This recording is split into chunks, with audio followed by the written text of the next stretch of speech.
क्या आपने कभी देखा है शेर और भालू की दोस्ती?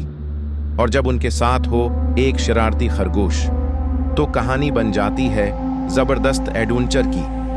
आइए चलते हैं जंगल की उस दुनिया में जहां शुरू होने वाली है दोस्ती और बहादुरी की हैरत अंगेज कहानी।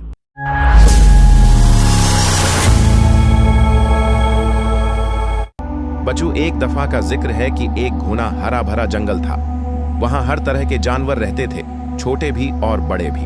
हर सुबह चिड़ियों की चहचहाहट से जंगल गूंज उठता और नदी का पानी सूरज की रोशनी में चमकने लगता। इस जंगल का राजा था एक शेर जिसका नाम था सुल्तान। सुल्तान शेर मजबूत भी था और अक्लमंद भी। सब जानवर उसकी इज्जत करते थे, लेकिन एक और जानवर भी था, भूलो भालो। भूलो मोटा सा, हंसी मजाक करने वाला और दोस्तों का दोस्त। हाँ, थोड़ा सा सस्त जरूर था, मगर दिल का बहुत साफ था। एक दिन जंगल में खबर फैली कि चालाक लोमड़ी वापस आ गई है। ये लोमड़ी प्राणी भी थी और बहुत चालाक भी। वो हमेशा छोटे जानवरों को फंसाती और उन्हें तंग करती। सब जानवर घबरा गए कि अब क्या होगा। सुल्तान शेर ने फौरन भूलो को बुलाया और कहा, भोलो, हमें अपने जंगल को बचाना होगा।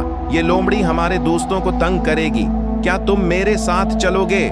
भोलो ने डरते डरते कहा, मैं? लेकिन सुल्तान भाई, ये लोमड़ी बहुत चालाक है। सुल्तान मुस्कुराया और बोला, दोस्ती और हिम्मत से बड़े बड़े दुश्मन को हराया जा सकता है। और यूं उनका सफर शुरू हुआ। जंगल के गहरे हिस्से में उनकी मुलाकात एक छोटे खरगोश से हुई जिसका नाम था मिठो। मिठो रो रहा था। सुल्तान ने प्यार से पूछा, मिठो, तुम क्यों रो रहे हो? मिठो ने आंसुओं के दरमियान कहा, चालाक लोमड़ी ने मेरे घर वालों को अपने जाल में फंसा लिया है। वो चाहती है कि मैं उसे जंगल के खजाने का राज बताऊं, वरना वो मेरे घर वालों को कभी आजाद नहीं करेगी। ये सुनकर सुल्तान शेर का दिल गुस्से और दोस्ती दोनों से भर गया। उसने कहा, फिक्र न करो मिठो, अब हम तुम्हारे साथ हैं।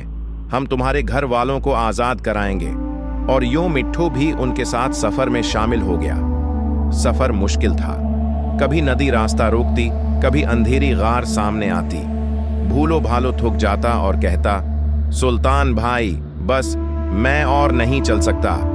लेकिन सुल्तान उसका हौसला बढ़ाता, भोलो, तुम सिर्फ ताकतूर ही नहीं, तुम बहादुर भी हो। तुम्हें अपने दोस्तों के लिए खड़ा रहना होगा। एक दिन जब उन्हें तेज बहने वाली नदी मिली, मिठो उसको पार न कर सका। तब भूलो ने हिम्मत दिखाई, मिठो को अपने कुंधों पर बैठाया और पानी को चीरकर निकल गया। सुल्तान शेर ने फख्र से कहा, देखा भूलो, असल ताकत दोस्ती में होती है।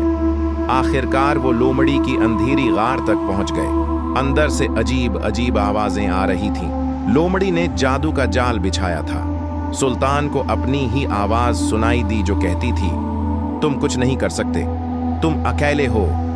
भूलो भी घबरा गया, लेकिन मिठो जोर से चिल्लाया, सच्चाई और दोस्ती का जादू सबसे बड़े जादू को हरा देता है। सुल्तान ने जोर से दहाड़ मारी और लोमड़ी का जादू टूट गया। उन्हें मिठो के घर वाले पंजरे में बंद मिले। लोमड़ी हंसकर बोली, तुम सब मेरे जाल में फंस गए हो, अब तुम कभी आजाद नहीं हो पाओगे। लेकिन इस मर्तबा लोमड़ी गलत थी। सुल्तान शेर ने लोमड़ी पर झपटा मारा। भूलो ने अपनी पूरी ताकत लगाई और लोमड़ी को जमीन पर दबा दिया। मिठो ने चाबी उठाई और अपने घर वालों को आजाद करा लिया। एक शानदार जंग हुई, हिम्मत और दोस्ती एक तरफ और चालाक लोमड़ी दूसरी तरफ। आखिरकार दोस्ती जीत गई। लोमड़ी जंगल से भाग गई और कभी वापस न आई। जंगल में जश्न मनाया गया। जानवर सुल्तान और भूलो की तारीफ करते न थकते। भूलो मुस्कुराया और बोला, आज मुझे समझ आया कि असल ताकत सिर्फ जिस्म से नहीं, दोस्ती और हिम्मत से आती है। और सुल्तान शेर ने कहा, टीम वर्क और दोस्ती से बड़े बड़े दुश्मन को हराया जा सकता है। इस दिन के बाद जंगल में अमन था, सुकून था और सब जानवर मिलजुल कर खुशी से रहने लगे। बच्चों, असल ताकत सिर्फ जिस्म से नहीं बल्कि दोस्ती, सच्चाई और हिम्मत से होती है। अगर कहानी अच्छी लगी हो तो चैनल को सब्सक्राइब करना न भूलें।